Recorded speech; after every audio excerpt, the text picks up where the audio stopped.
यहाँ तक अगर पहुंचा हूं तो वो सब लोग अपने अपने फील्ड में कुछ ना कुछ कर ही लेते हैं. Just don't give up. बस ये हमें थोड़ा बाद में समझ में आता है, हम शुरू में नहीं समझ पाते, क्योंकि we always see this thing कि जो हैप्पी एंडिंग है बहुत जल्दी मिल जाता है. हमने एक अच्छी मूवी देखी, हीरो ट्रबल में है, 3 घंटे के बाद हीरो जो है वो शहंशाह है. जिंदगी ऐसी नहीं होती कि 3 घंटे के अंदर आप शहंशाह बन जाओ, 3 घंटे में हैप्पी एंडिंग हो जाए, 3 घंटे में शादी हो जाए, हीरोइन मिल जाए. ये सब नहीं होता रियलिटी में. तो रियलिटी में क्या होता है, sometimes you have to fight back, and then when you are fighting back, we ourselves have no idea कि हम क्या सही कर रहे हैं, क्या गलत कर रहे हैं. There is a quotation by Oscar Wilde, we are all in the gutters looking at the stars. Oscar Wilde की एक लाइन है, am I audible? आवाज आ रही है? उनका एक कोट है, we are all in the gutters looking at the stars. And if you read philosophy, existential philosophy, we all have no idea where we exactly are. What is the ultimate truth? सच क्या है? कोई fix सच नहीं. एक आदमी बहुत मेहनत करेगा, अपने हर फील्ड में द बेस्ट होगा, फिर जाके एग्जाम फेल हो जाएगा, लाइफ में फेल हो जाएगा, रिलेशंस में फेल हो जाएगा. एक कुछ नहीं करेगा और अचानक से उसकी जिंदगी में सब कुछ सही होगा. और फिर हम उसके वो बनाते हैं कंक्लूजन्स कि नहीं है, किस्मत अच्छी है. अगर आपका फेवरेट है तो आप बोलोगे नहीं अच्छा इंसान है, कर्म अच्छे हैं. अगर आपका फेवरेट नहीं है तो आप बोलोगे खुदा मेहरबान गधा पहलवान. ठीक है, लेकिन क्या कोई फिक्स चीज एक ऐसी है जिसको हम मान ले कि चलो कुछ भी नहीं पता तो एटलीस्ट सीधा चलो? तो सबकी लाइफ्स में एक चीज कॉमन है, वो ये है कि भाई जब कुछ समझ नहीं आ रहा ना, तो just be in the game, don't give up. चलते रहो, कुछ ना कुछ तो आएगा. एक जगह खड़े रहोगे, एक जगह देखो, पड़े पड़े पानी भी एक जगह सड़ जाता है. मेटल की चीज को आप एक जगह छोड़ दो हमेशा के लिए, वो जंग लग जाएगा. तो एक जगह रुकना नहीं है, चलते रहो. जैसे कि मुझे नहीं पता था कि मैं कोचिंग सेंटर ही खोलना चाहता हूं. नहीं, it was not my dream. मुझे ये भी नहीं पता था कि कोचिंग सेंटर ही मेरे सारे सपने पूरे कर देगा. भाई आपके सारे सपने फाइनेंशियली होते हैं, और क्या होता है? You want to have a good house, पैसे से आएगा. You want to have good car, पैसे से आएगा. You want to buy good clothes, पैसे से आएगा. तो रियलिटी ऑफ आवर कंट्री और reality of the world is this. तो मुझे कुछ नहीं पता था कि मैंने कुछ कोचिंग सेंटर ही खोलना है. नहीं, मैं आपको इन चीजें बता रहा हूं एकदम ईमानदारी से. मुझे ये था कि नेट कर लो, क्योंकि मेरा आर्मी में नहीं हुआ. और नेट करने के बाद भी 4-5 साल तक ये था कि अगर कोई मुझे आज बोल दे ना कि विनीत पांडे लीव एवरीथिंग, चलो आर्मी में कैप्टन मेजर जो बनना बन जाओ, मैं छोड़ के चला जाता, क्योंकि मुझे नहीं पढ़ना था इन चक्रों में. फिर क्यों करा मैंने पढ़ना पढ़ाना शुरू, क्यों करा? द रियलिटी, जॉब, मैं जब नेट क्वालिफाइड नहीं था तब भी पढ़ाता था राजस्थान में. मैंने सीकर में, झुंझुनू में, पता नहीं गाँव में जा जाके पढ़ा है. ऐसे ऐसे जगह जाके पढ़ा है जहाँ इंटरव्यू देने के लिए मेरे को रात को रुकने की जगह नहीं थी. तो 30 रुपए की धर्मशाला में रुका हूँ, 30 रुपए पर डे की धर्मशाला में. एक चप्पल बेचने वाला मेरा दोस्त बन गया था, वो चप्पल कैसे फेरी लगाता था सस्ती. तो वहां से यहाँ तक आया हूँ. तो मुझे नहीं पता था कि मैं ऐसे ऐसे चलूंगा तो फिर मैं दिल्ली में जाके, नहीं, it was just keep going, बस चलते रहो. So life is like that keep going, you will find clues. एक जगह जाओ, एक रास्ता मिलेगा, एक जगह जाओ, फिर एक रास्ता मिलेगा, फिर एक रास्ता मिलेगा. जब दिल्ली आया, समहाउ एग्जाम क्रैक हो गया, तो कहीं किसी की एडवर्टीजमेंट देखी कि यूजीसी नेट का इंग्लिश टीचर चाहिए. तो मुझे लगा यहाँ चलते हैं. राजस्थान में पहले पढ़ाया था, इंग्लिश नहीं आती थी, बाकी सब आता था, और मेमोरी अच्छी थी, तो जो खुद पढ़ा था मैंने कहा पढ़ा दूंगा देसी तरीके से एकदम. जब मैं गया उस कोचिंग सेंटर में, ग्रीन पार्क में था वो इतना बुरी हालत में था, इतनी बुरी हालत में, मतलब मुझे लगा ये पैसे मुझे देगा कि मुझसे मांगेगा. मैं गेट से मुझे लगा वो छोड़ यार, ये नहीं देगा पैसे. मैंने उसको ऐसे देखा अंदर झांक के, मैं नाम नहीं लूंगा क्योंकि अभी ऑन रिकॉर्ड है. तो वो इतनी बुरी हालत में कोचिंग सेंटर में, मैंने सोचा यार ये तो खुद मुझसे कुछ ना कुछ मांगेगा. फिर गेट पे आके लौटना थोड़ा लगा कि नहीं, जब आया है तो इंटरेक्ट कर ले, बात तो करो ही करो. तो फिर मैं नीचे गया और मैं ऐसे देख रहा हूँ इधर उधर, स्टूडेंट कहाँ बैठते होंगे, यहाँ तो क्लास ही नहीं है.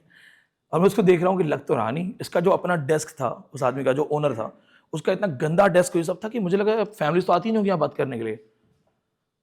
तो उसने जाते ही पूछा कि नेट का सर्टिफिकेट कहाँ है, सॉरी रिज्यूमे कहाँ है. मैंने कहा बच्चे कहाँ है. मैंने कहा तो रिज्यूमे बाद में देखना, पहले तेरे पास क्राउड है कहाँ. कह रहा 2 बच्चे हैं. अच्छा, चूंकि मैं राजस्थान में थोड़ा पढ़ा चुका था, 3-4 साल मैंने टीचिंग की थी. मैं 21 की एज में पढ़ाने लग गया था, फैमिली कंडीशंस की वजह से. 20 खत्म हो रहा था, 21 स्टार्ट हो रहा था, तो मैंने उसी में पढ़ाना शुरू कर दिया था सर्वाइवल के लिए. और उस टाइम मुझे फर्स्ट सैलरी 10,000 मिली थी एक डेजर्ट के कॉलेज में, क्योंकि डेजर्ट में कोई जाना नहीं चाहता था. उस गांव के बच्चों ने इंग्लिश टीचर पहली बार देखा था. आशीष काफी हद तक रिलेट कर सकता है मैं किन गाँव की बात कर रहा हूँ। उन्होंने इंग्लिश टीचर पहली बार देखा था। वो कहते थे नहीं सर हम ग्रेजुएशन फाइनली में हैं। तो कैसे आ गए सर? वो फिर वो अलाउ कर देते हैं, कुंजी वंजी लेके बैठ जाओ, 1 वीक सीरीज वगैरह नकल होती थी ना। और वैसे ही मैं वहाँ से सीख के आया था, तो मैंने उनको आती बोला, मैंने कहा बच्चे क्या? सर बच्चे तो हैं। तो वो कुछ साइड में कुछ एक और कमरा था, 2 लड़कियां बैठी थी, एक रुखसाना एक Nidhi. My first ever 2 students. Nidhi Mathura से थी, रुखसाना जी कश्मीर से थी। 2 बैठे हुए थे और गंदा सा रूम, हार्डली 8 बच्चों 9 बच्चों की बैठने की जगह, और टीचर के लिए इतना सा स्पेस। बस आप इसमें ऐसे हो गए, ऐसे लिख लो। 2 बच्चे देख के मुझे लगा कुछ होना तो है नहीं, ये खुद क्या कमाएगा, मुझे क्या देगा। बट उसने बोला कि अब बताओ बच्चे तो हैं ही, रेज्यूमे वगैरह। तो मैंने कहा सर मैं इनसे बात करता हूँ, अगर इनको पसंद आ गया तो आप रेज्यूमे का करोगे क्या? एंड ही वाज लाइक हाँ ठीक है चलो बात करो। जाके मैंने जैसे ही गुड मॉर्निंग वगैरह करके थोड़ा बातचीत करी, ब्रिटिश हिस्ट्री मैंने 15 मिनट के लिए वैसे डिस्कस की, क्रोनोलॉजी वगैरह, एजेस। उन्होंने दोनों ने ऐसे बोले ऐसे देख रहे हैं, तो मैं समझ में आ गया कि इन्होंने ऐसा नहीं पढ़ा है पहले कभी। और 15 मिनट के बाद उन्होंने मुझे बुलाया, ही सेड कि सैलरी कितनी लोगे? अब मैं सोच रहा हूँ क्या देगा ये sir, and my demand was actually 10,000। मुझे सिर्फ 10,000 चाहिए थे। 7,000 मेरा दिल्ली में रहना खाना, 2-3 हज़ार एक्स्ट्रा अगर बच जाए तो घर से ना लेना पड़े, और कोई किताब विताब खरीदनी है, कहीं जाना है, ड्यू वगैरह में कुछ। तो मैंने सोचा कि 10 तो बोलूँगा तो 10 तो नहीं देगा, थोड़ा ज़्यादा बोलता हूँ। तो मैंने बोला, मैं कहा सर 17। मुझे लगा कम करेगा तो 11 देगा, 12 देगा, ठीक है। इसे नहीं सर 17 तो नहीं दे पाएंगे, 15 दे देंगे। मैं 15 मान गया। तो एक बार तो मैं मान ही गया, मैं छोड़ना यार 15 मिल रहे हैं, 10 मांग रहा था, ठीक है। फिर मैंने लॉजिक लगाया कि मैं जिया सर ऐसे वहां ग्रीन पार्क पढ़ाने जाऊंगा, बस में जाऊंगा, आने जाने में कितना खर्च हो जाएगा। फिर मैंने कहा सर बस में आना जाना सर टाइम लगेगा सर, मेरा 2-3 हज़ार तो वहीं। ही सेड अच्छा ठीक है 17, सुबह से लेकर शाम तक। मैं मन में सोचा मैं झाड़ू पोछा भी कर दूंगा 17 में। आई कम फ्रॉम अ बैकग्राउंड जब भाई मेरे को तू सुबह तेरी चाबी भी मैं खोल दूंगा, रात को मैं बंद कर दूंगा, तो दे दो सही। 2 स्टूडेंट्स थे। अब उसके बाद क्या हुआ कि उसकी भी किस्मत अच्छी थी। He was not on social media, he was not on website, he was just going with the traditional coaching, अखबारों में ऐड। तो वो उनको मैंने बोला, सर वेबसाइट बनाओ प्लीज प्लीज, वेबसाइट बनाओ, नई चीज है। तो I got some new brains and he was an old man. Website बनते ही मेरे पास विजिटर्स आने लगे ढूंढने के लिए। तो कोचिंग वोचिंग देख के तो सब वो हो जाते थे, और इंटरेक्शन से, बातचीत से आई स्टार्टेड होल्डिंग देम। तो स्टूडेंट जो आते थे वो बातचीत करते थे, रुक जाते थे। तो वो 2 से 15 का हुआ, 15 से वो 47 का बैच हुआ अगले सेशन में, 47 से वो 100 क्रॉस कर गया। और ये दिख गया कि इंग्लिश का यहाँ नाम चल रहा है, इंग्लिश के एक सर हैं विनीत पांडे। अच्छा मैं ड्यू में भी पढ़ा रहा था, तो I started using that branding कि भाई आपको पढ़ा कौन रहा है। और नेट आज जो से आपको हवा लग रहा है ना, उस टाइम तो ये होता था, they have not even seen anybody who is qualified net. हमें कॉलेज से कॉल आती थी ड्यू से, क्या हाँ विनीत जी आपका एक रिज्यूमे पड़ा है यहाँ पे, अभी आप फ्री हैं, कहाँ पढ़ा रहे हैं, आप आना चाहते हैं यहाँ पे। We used to choose colleges according to distance. मैं मेरे 5-7 जो एडॉक दोस्त बन गए थे ना, हम आपस में देखते कि तू कहाँ जा रहा है, शिवाजी नहीं यार शिवाजी बहुत दूर है, मैं नहीं जाऊंगा, I will go for my this college. मिल जाता था। ड्यू में नेट ना के बराबर थे, ना के बराबर।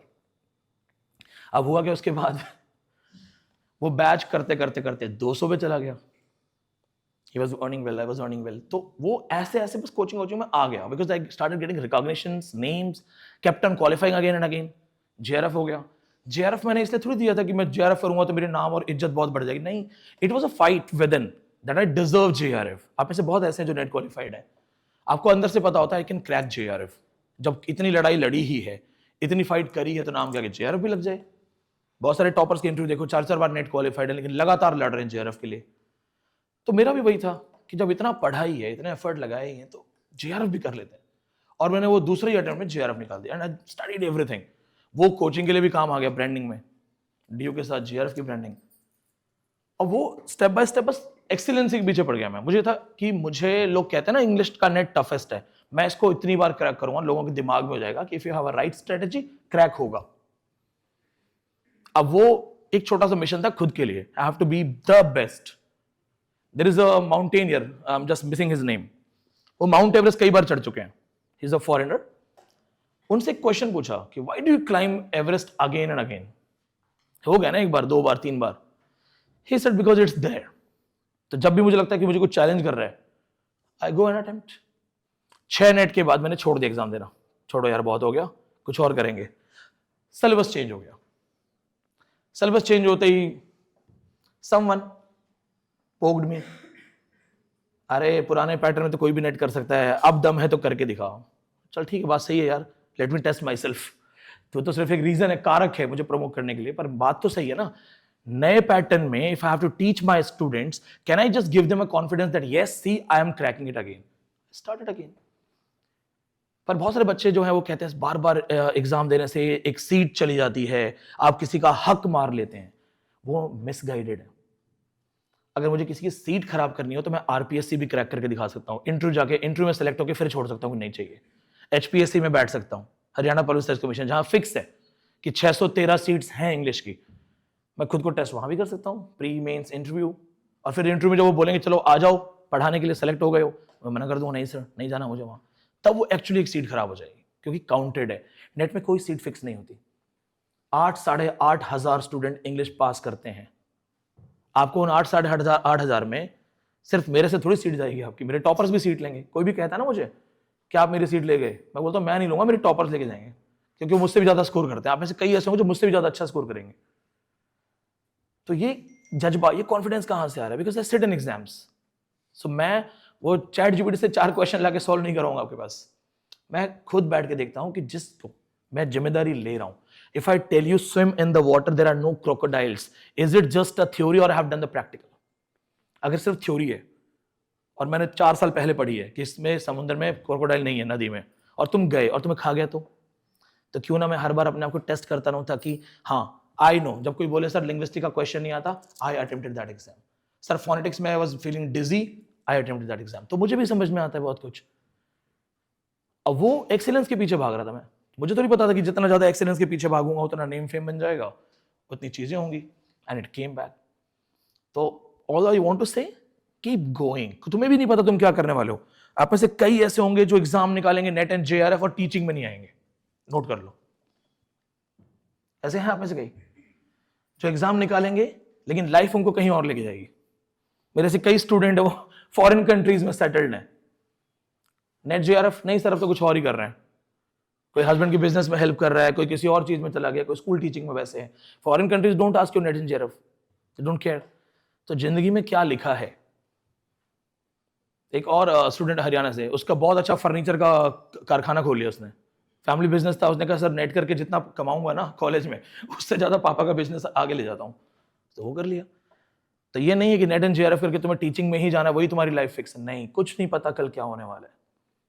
हो सकता है तुम्हें से कोई पॉलिटिक्स में हो सकता है तुम में से कोई बिना नेट जेआरएफ करे भी एजुकेशन मिनिस्टर बन रहा हो, कोई बड़ी चीज नहीं है, बट रुकना नहीं। There are many girls who are married, have kids और हैव क्वालिफाइड नेट। अभी आपकी एक ऑफलाइन स्टूडेंट है अर्पिता, उसका इंटरव्यू करना है, उसका दोनों इंटरव्यू पेंडिंग है अभी, पिछले वाले आज तक नहीं कर पाया मैं। वो कहती है सर अब हम इजीली अवेलेबल है इसलिए हमसे बात नहीं करते। मैरिड, तबीयत खराब, आईसीयू में भर्ती, एग्जाम से पहले फैमिली संभाल रही है, एग्जाम निकाल दिया। देयर इज अ गर्ल, वो बच्चों को संभाल रही है, ट्यूशन पढ़ा रही है, स्कूल जा रही है, एग्जाम निकाल दिया। Avanti from Karnataka, science background, school principal, 2 kids. अब स्कूल प्रिंसिपल के पास कितना टाइम होता है पढ़ने का, 2 छोटे बच्चों के साथ, खुद का साइंस बैकग्राउंड, वो हाईएस्ट लेवल पे, टॉपर लेवल पे एग्जाम निकाल के बैठी है। सो दे आल्सो इंस्पायर अस। तो वो रुके नहीं, रुकने के 100 रीजन है, शादी नहीं है रुक जाओ। कल मैंने मणिपुर की एक लड़की का वीडियो शेयर किया था आपको, interview. She went through a surgery, exam से 1 महीना पहले आई सर्जरी, डॉक्टर ने साफ साफ मना कर दिया, no screen. She had enough reasons to ignore the exam, छोड़ सकती थी वो, और कोई कुछ कहता भी नहीं, जेन्युइन रीजन है यार, आंख ही नहीं खुली है बेचारी की तो क्या पढ़ेगी, डॉक्टर ने मना कर दिया स्क्रीन देखने के लिए। Her father who is the teacher of chemistry, chemistry के टीचर हैं, he started watching my lectures to note down notes. उसके इंटरव्यू में उसके फादर आके बोले सर आप बहुत अच्छा पढ़ाते, सर आप बेस्ट पढ़ाते। साइंस बैकग्राउंड का बंदा आसानी से समझ रहा है। उन्होंने बैठ के सारे नोट्स बनाए और उस लड़की ने वो नोट्स को सुन सुन के, रिसाइट कर करके, और मेरे लेक्चर्स को प्ले करके ऑडियो में सुन के एग्जाम निकाला है। अब छोड़ देना कितना आसान था, पेरेंट्स भी कुछ नहीं कहते, we are answerable to our parents first then our society. तो पेरेंट्स भी कहते नहीं आंख खराब है छोड़ दो, ये है वो है, ऐसा है वैसा है। But what did she do? Giving up is always easy, बहुत आसान होता है। The thought of giving up, यही आपको रिलैक्स कर देगा। मुझे पता है इस गली से जाऊंगा सामने एक पहलवान है, वो मुझे पकड़ लेगा, और दूसरा ऑप्शन है खाली गली जहां मैं चुपचाप निकल जाऊं। जैसे ही मेरे मन में ख्याल आएगा ना कि यहां से निकल जाते हैं, मैं रिलैक्स हो जाऊंगा, हाँ यार ये है ना स्केप, अरे साइड से चलते हैं ना। The idea of giving up, it is always easy. I meet students, sir मैं इस बार का फॉर्म नहीं भर रहा हूं। ऑलमोस्ट हर दूसरे बैच में कोई ना कोई स्टूडेंट मुझसे बातचीत में बोलते थे, सर मैं फॉर्म नहीं भरूंगा। क्यों? सर डर लग रहा है, इस बार थोड़ा ढंग से नहीं पढ़ा, अगली बार देखेंगे। द मोमेंट यू से दिस थिंग, तुम्हें अंदर से अच्छा लगता है। इतना सारा स्ट्रेस सर पे, और फिर तुमने क्या बोला? छोड़, एग्जाम नहीं देंगे, ये सारा स्ट्रेस हट गया। You feel good, breathe, relax. Robert Frost ने लिखा द रोड नॉट टेकन, वो ये सेम कॉन्सेप्ट है। It's always easy to find out a way which is used by everyone. Run, escape. What about those who fight back? हाँ sir बहुत पढ़ा है, मुश्किल लग रहा है, एग्जाम नहीं दूंगा। इसके जगह ये बोलो कि हाँ सर बहुत पढ़ा है, मुश्किल लग रहा है, अटेम्प्ट तो करूंगा। Who is better? अटेम्प्ट तो करूंगा। और वो अटेम्प्ट करने जाता है, वो क्रैक करके आ जाता है। हमारे जितने भी टॉपर्स आते हैं ना, जो एक्सेप्शनल टॉपर्स हैं, उनमें से किसी को नहीं पता होता कि हम टॉपर्स हैं। और बहुत ऐसे बच्चे हैं जो बहुत डिजर्विंग हैं। आपके सीनियर्स में कई ऐसे हैं जिनको मेरे को पता था इनका होना चाहिए। आपके लास्ट बैच से लगभग 14-15 बच्चे निकले हैं, उनके अलावा 8-10 तो ऐसे हैं जिनके नाम से आई एम शॉक्ड, क्यों नहीं निकला यार इनका। दे वर एक्सट्रीमली गुड, बहुत अच्छा कर रहे थे वो। Something goes wrong sometimes, it's not in your control, you can not control, but in that case also just keep going. रुक जाओगे, खुद ही अपनी कहानी का द एंड कर दोगे। इसलिए लाइफ जहां ले जाए